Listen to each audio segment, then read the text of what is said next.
자, 오밤중의 뉴스 두 번째 주제는 여기까지고요. 이어서 세 번째 주제로 넘어갑니다.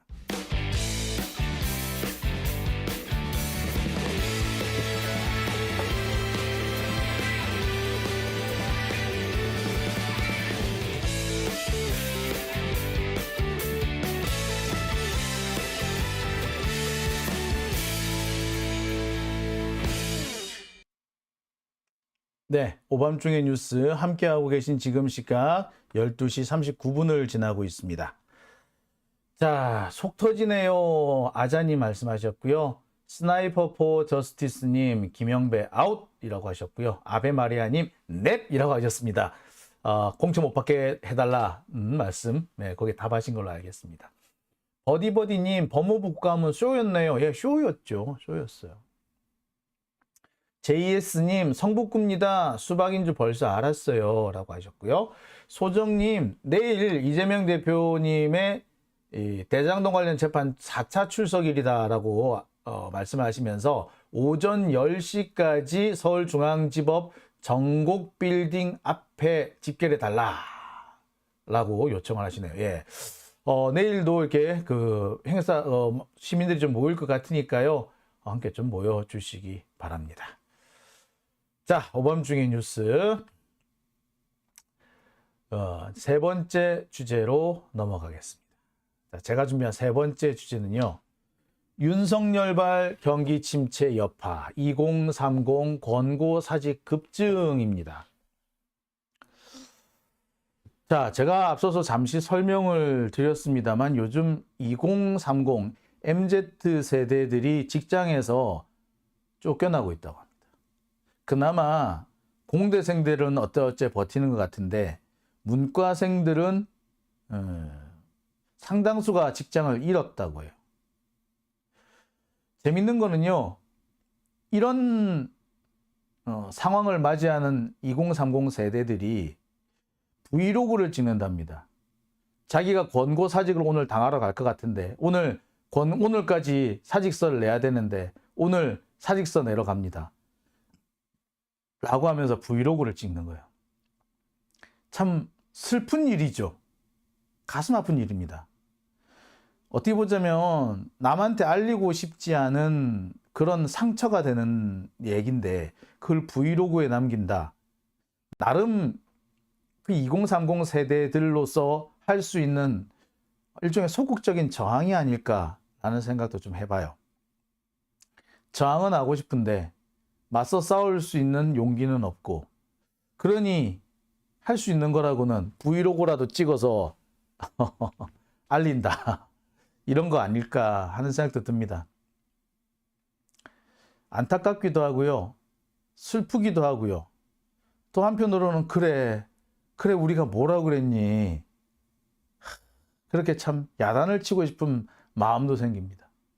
안타깝고 한편으로는 서글프고 한편으로는 화가 나고 저도 도대체 어떻게 이 심정을 표현해야 될지 모르겠어요. 제가 IMF 세대라고 했죠. 제가 27살 되던 해에 IMF가 터졌습니다. 지금도 우리나라가 IMF에 구제금융을 요청했습니다. 라고 하던 그 9시 뉴스를 그 목소리를 내가 잊을 수가 없어요. 우리나라가 IMF에 구제금융을 요청하기로 했습니다. 너무나도 아무렇지도 않게 전혀 떨리지도 않는 그 앵커 멘트 들으면서 뉴스를 들으면서 순간 눈이 깜깜해지는 걸 느꼈어요. 나라가 망했구나.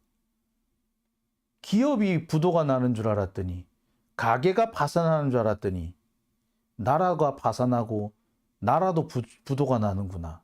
앞으로 우리는 어떻게? 그 순간 제 머릿속을 스쳐 지나갔던 거는요. 초등학교 다닐 때 저희 집이 외삼촌 보증을 서줬거든요. 사업하시는 외삼촌 보증을 섰다가 외삼촌이 망하면서 우리 집까지 곳곳에 우리 집까지 경매에 넘어갔던, 그러면서 우리 집에 빨간 딱지 붙는 거야? 라고 공포에 떨었던, 우리 이제 길바닥에 나 앉아야 되는 거야? 라고 생각했던 그 공포가 떠올랐어요. 아마 지금 2030 세대도 비슷하지 않을까 싶어요.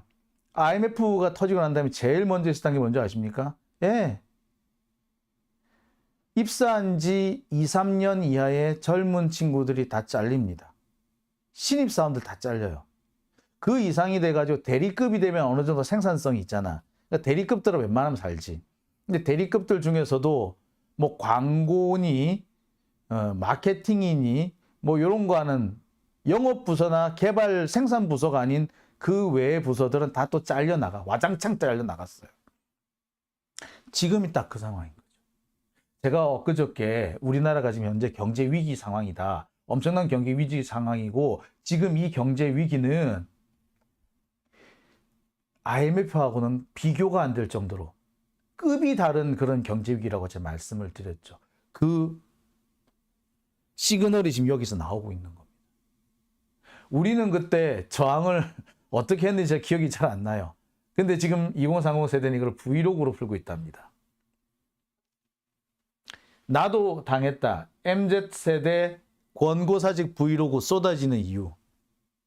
이게 기사 제목이에요. 오죽했으면 미팅하자더니 갑자기 권고사직 당한 MZ세대들 권고사직 당했어요. 브이로그에 담긴 업계 상황. 이런 기사들이 막 올라옵니다. 근데 참 당황스러운 게, 이런 상황을 다루는 언론의 태도가 더 화가 납니다. 누구는 정말 어렵게 들어간 직장에서 쫓겨나는데 이거를 너무 담담하게 그리고 있지 않나요? 마치 새로운 세태 풍속도 MZ세대는 쫓겨날 때도 이렇게 유쾌하네요. 브이로그까지 다 찍고 이런 식 아닌가요? 자, 이 상황이 되게 심각한 것이, 소위 말하는 DC 갤러리라는 데 있죠. 예. 좀 그 제2의 일베 사이트라고 하는 그 DC 갤러리. 거기서도 이런 얘기가 나와요. 권고사직 브이로그가 인기라고. 자, 한두 편 정도면 쏟아진다라고 하지 않았을 거고요. 그런 것들을 보고 인기가 있다. 브이로그 찍는 게 인기랜다. 그게 유행이란다. 라는 식으로 말하지도 않을 겁니다. 그냥 한두 명이 잘렸고 그중 어떤 사람이 브이로그 올렸다가 아니라 그런 일이 많은 거예요. 전 무슨 생각이 든 줄 아세요? 여러분들 우리 IMF 때 은행원들 많이 그때 잘렸잖아요. 정리해고라는 이름으로 잘렸어요. 그때 은행에서 나가야 되던 한 여성 은행원이 비디오로 인사를 하죠. 영상을 찍어서. 그래서 그 눈물의 비디오라는 그거 기억하십니까, 여러분? 마치 그거 보는 것 같지 않아요? 근데 우리 눈물의 비디오 보면서 전부 다 다들 얼마나 힘들어 했습니까? 같이 울었잖아요. 언론도 같이 울었잖아. 안타까워하고. 근데 얘들은 뭐야? SBS 얘들은 뭐야? 이렇게 아무렇지도 않게 덤덤하게, 상황 되게 심각합니다. 얼마나 심각하느냐? 이거 유튜브의 한 부분을 제가 캡처해 온 건데요. 권고사직 통보에 받았대요. 웃네요. 지금 권고사직 받으러 가고 있답니다. 웃는 게 아닐 거예요. 예, 30대 아저씨도 권고사직 당한대요. 권고사직 당했대요. 대체로 보면은 기술 개발 쪽이나 이게 그 회사의 그 핵심 역량이 되는 부분은 남기고 마케팅이라든지 미디어 이런 부분은 다 자르는 거예요. 특히 게임 업체들 쪽, 스타트업 이런 데 같은 경우에는 게임을 만들고 그래서 광고 홍보하는 게 상당히 중요하니까 미디어 팀이나 마케팅 이런 걸 많이 힘을 썼거든요. 그런데 지금 마케팅이나 미디어 홍보팀을 운영할 수 있는 여건이 안 되는 거야. 그러니까 뭐 니들 나가. 개발팀에 집중할 거야.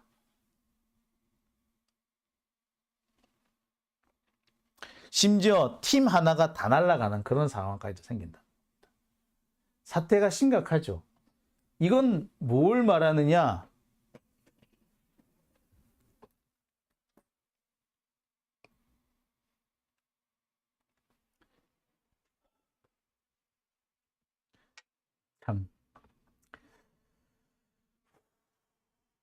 참. 팔자대로 살자님, 제일은행 여직원이었습니다. 예, 제일은행 여직원이었죠. 예.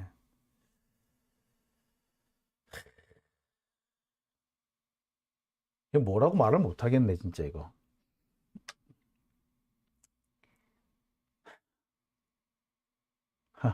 참. 자, 참. 자, 이렇게 된 이유를 일단 좀 설명을 해드릴게요. 이게 어떻게 돼서 이렇게 되느냐 하면요. 이게 제가 지금 아는 바로는 그렇습니다. 경기가 침체되니까 그 경기 침체 여파가 이렇게 퍼진 건데요.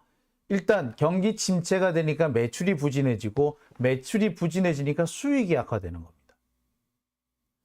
자, 그러니까 회사들은 회사의 핵심적인 부분만 남기고 나머지는 정리라는 겁니다. 이른바 이것도 정리해고죠. 그래서 당장 마케팅 팀이나 미디어 팀 등 이런 사람들은 외주가 가능하기 때문에 정말 필요하면 외주로 돌리고 자기들 인하우스 채용은 없애겠다는 거죠. 근데 이 분야가 대부분 문과 출신자들이 가는 데죠. 이게 왜 이런 일이 생기느냐면 불경기에 재정 지출을 줄인 것이 치명타였습니다. 그러니까 지금까지 우리가 불경기가 왔을 때 정부가 재정을 투입을 해가지고 이 경기를 부양을 시킵니다. 그리고 부양을 시키기 위해서 주로 어떻게 하느냐? 지금까지 과거에는 주로 건설업체에 돈을 투자해가지고 건설 공사를 하라는 식으로 이렇게 했지만 최근 들어서는 저소득층이 구매력이 살아나야지 전체적인 경제가 산다라고 해서 저소득층이라든지 혹은 사회 취약계층, 노년층 또는 학생들 또는 청소년들 이런데 후원 지원금을 많이 주는 방식으로 특히 또 실업자라든지 스타트업 이런 데가 활성화될 수 있도록 여기 투자를 많이 했던 거예요. 그렇게 되면은 이것이 경제적으로 여파를 미쳐가지고 경기 전체가 활성화되는 겁니다. 우리 코로나 때 코로나 지원금 40만 원 받았는데 그게 몇 배의 효과를 거뒀다고 그러지 않습니까? 코로나 지원금 그 40만 원 줬는데 그 많은 그 식당이라든지 각 업체들 판매 업체들이 뭐라고 그랬느냐? 마치 명절 대목을 맞은 것 같다라고 했단 말이에요. 그래서 그 코로나 지원금이 투자가 들어간 한 석 달 동안 경기가 되게 살아났습니다. 그 뒤로 조금 다시 경기가 죽었지만 한 번 온기가 돌면은 이 경기의 전체적인 어떤 활력이 사라지지는 않는단 말이에요. 그리고 그렇게 되면은 기업들도 이 경기가 아직 완전히 죽은 건 아니고 살아날 수 있는 기미들이 계속해서 보이니까 이 사람들을 자르지 않습니다. 조금 힘들더라도 좀 더 끌고 가볼까? 이런 식으로 하게 되지 사람을 자르지 않아요. 그런데 사람이 잘리기 시작하고 실업자가 늘어나기 시작하면요. 이때부터는 재정 지출이 거의 밑빠진 독에 물 붓게 하는 식이 되는 거예요.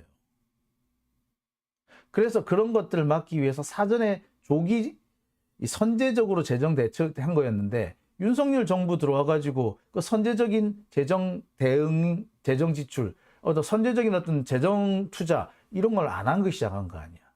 재정을 줄여야지. 재정을 확대하면은 서민들이 힘들다고 그 전에 서민들이 죽겠네. 재정이 확대되려면요 세금을 많이 걷어야 되죠. 세금을 많이 걷게 되면은 서민들이 힘들다. 이런 아주 단순한 논리를 피는 모양인데 이게 옛날에 그 산과 강으로 그 농지의 경계를 삼았다고 하는 그 옛날 그 양반들 지주들, 양반 지주들이 하던 얘기랑 똑같아요. 대동법을 딱 실행하려니까 양반들이 뭐라 그런 거예요? 대동법 해가지고 세금 늘리면은 백성들이 더 힘들어요. 거짓말이죠. 대동법 하면 누가 부담이 많이 간다? 지주들이 부담이 많이 가게 돼 있잖아요. 그죠? 지금도 마찬가지입니다. 세금 늘리면 서민들이 힘들다? 아니에요. 서민들은 큰 변화가 없어요. 누가 힘들다? 기업들이 돈을 많이 내야 되니까 그게 싫은 거야. 힘들다가 아니라. 그래서 재정 지출을 늘리면 오히려 나중에 서민들이 힘들어진다는 말이 거짓말인 겁니다. 돈 있고 힘 있고 빽 있고 하는 부자들과 재벌들이 자기들 세금 내기 싫어서 그러는 떠드는 거짓말인데 그걸 윤석열이 귀에다 쏙 그런데 기가 약해가지고 팔랑귀도 아니고 아니면 등신도 아니고 아유 씨. 자 그렇게 재정을 늘려서 선제적으로 지출을 하고 선제적 투자를 해서 경기가 침체되는 걸 막았어야 되는데 그게 안 막아지는 거야. 재정 지출을 통해 가지고 어느 정도 경기를 떠받쳐주는 그런 게 있으면 기업들이 그걸 믿고 야 이게 이 이하로는 안 떨어지겠구나. 그러면은 이 정도면 내가 조금 어렵더라도 직원들을 유지하는 게 장기적으로 도움이 더 나한테 더 낫겠어 라고 하면 사람을 안 잘라요. 다른 경비를 지출을 줄이는 한이 있더라도. 그런데 그게 아닌 거야. 재정이 들어올 가능성이 전혀 없어. 그럼 어떻게 한다? 야 잘라. 이렇게 되는 거예요. 이게 심각한 것이 가장 소비가 활발하고 경제활동이 활발하고 소비가 활동한 20, 30대가 직장에서 쫓겨나면은요. 물건을 팔아도 팔리지가 않기 때문에 기업들은 더 불황에 빠집니다. 40대, 50대가 돈 쓰는 거하고 20대, 30대가 돈 쓰는 거 여러분 비교해 보세요. 여러분들도 지금을 돈 팍팍 씁니까? 20, 30대만 했습니까? 솔직히 20, 30대 때 멋모르고 막 쓰고 그랬잖아. 그죠? 예. 요즘은 뭐 이것저것 생겨야 되는 게 많으니까 함부로 못 쓰잖아요. 그죠? 20, 30대 얼마나 우리 막 썼어. 그치? 그런 거예요. 근데 20, 30대가 직장에서 잘린다. 그럼 걔들이 돈을 뭐 안 써, 못 써. 그러면 기업들은 다시 침체하게 됩니다. 그러면은 세수는 더 줄게 되고요. 그러면 재정은 더 악화돼요. 나중에 뒤늦게 재정 투자를 늘려가지고 경기를 살려야겠다라고 하더라도 그때는 이미 늦어가지고 엄청나게 많은 돈을 때려 먹어야 되는 거예요. 지금은 만약에 1조 정도 투자하면 해결될 문제를 그때가 되면 10조, 100조를 퍼부어도 안 될 수도 있다는 겁니다. 참 답답하죠. 이 상황에 물가는 또 왜 이렇게 올라? 추경호는 오늘 와가지고 뭐 물가 이제 안정이 됐다는 식으로 거짓말 하던데 진짜 어퍼컷을 날리고 싶더라고요. 참 답답합니다.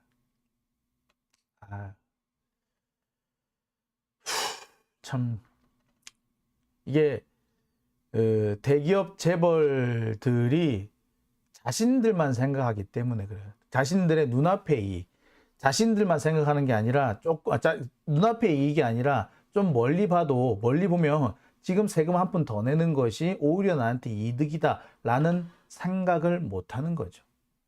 그런 생각을 좀 하라고 경제학도 가르치고 하고 하는데 그 학교 때 배웠던 경제학은 어디다가 지금 팔아먹었는지 참 답답합니다. 답답해. 자, 한편으로는 우리 2030 세대들 참 불쌍한데 돌이켜 생각해 보면은 그러게 왜 윤석열을 찍어? 라는 말을 좀 하고 싶어요. 걔네들은 자신들이 문재인 정부 때 누렸던 것들을 당연히 어떤 정부가 들어와도 당연히 누릴 수 있을 거라고 생각했던 것 같습니다. 윤석열 정부가 들어서면 국힘당 정권이 들어서면 각종 보조금 다 잘릴 거고 경기 부양 안 될 거고 니들 오히려 불경기가 돼가지고 회사 잘릴 수도 있어. 그런 경고를 누군가는 했을 텐데 걔들 그랬다 그러더라고요. 야, 기본적으로 비슷한 지금 나오던 건 계속 나와. 절대 주던 거 뺏어갈 수는 없어. 라는 식으로 얘기를 했대요. 자, 그 결과가 지금 같은 상황이 된 거죠.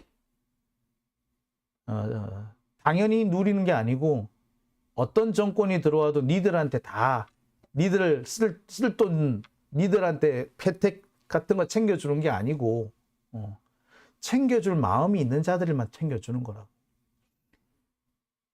바로 우리 윗세대 기득권층은 절대로 함께 나누자라는 생각을 안 하는 자들이에요. 지들만 잘 먹고 잘 살면 되는 거라.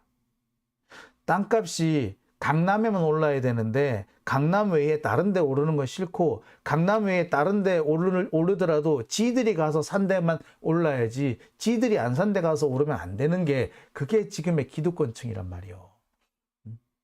우리 세대만 해도 우리 조금 윗세대 70년대나 하여튼 386 후반기 그러니까 1968년생 이후 이 세대들은 우리가 살았던 그 대학 다닐 때 또는 젊은 시절에 우리 세대는 함께 나누고 살아야 된다는 것이 최소한의 기본적인 양식이었. 그러니까 기본이었어, 기본. 그렇기 때문에 아유, 내만 잘 살면 되나?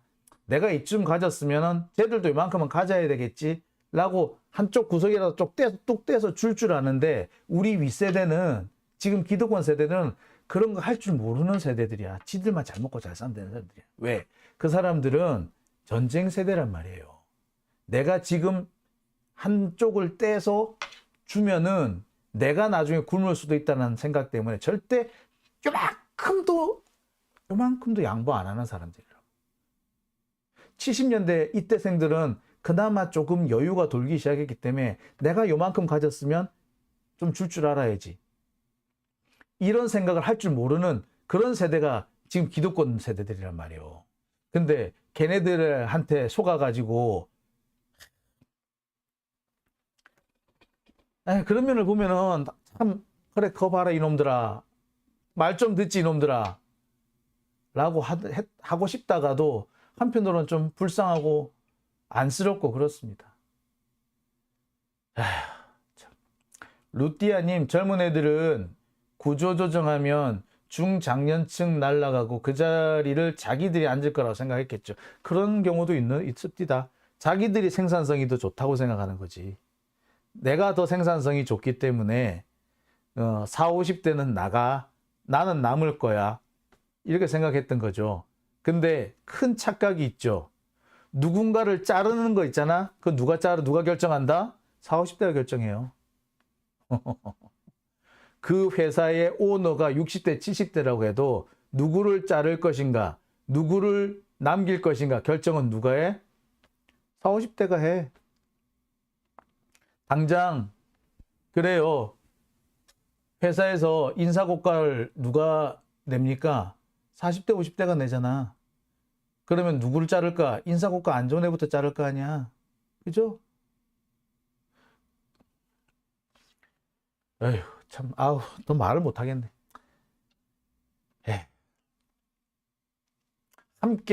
어려움을 함께 겪고 그 어려움을 함께 극복한 경험이 있는 사람들은요, 어려울 때 힘을 합칩니다. 근데 남이야 어찌되든 내가 악바리로 버텨서 살아남아야 된다. 이런 경험을 했던 사람들은요, 절대로 어려울 때 옆에 사람 쳐다보지 않습니다. 그거를 이제 좀 젊은 세대들, 2030 세대들도 알게 됐기를. 참 IMF 때보다 지금 상황이 지금 상황이 IMF 때랑 비슷하다고 하는데 참 걱정이네요. 안타깝습니다. 탄핵 좀 하자님, 교육 정책이 잘못된 거라고요. 그렇죠. 아유, 참 그렇습니다. 자, 오밤중의 뉴스. 자, 광고 하나 듣고 오시겠습니다.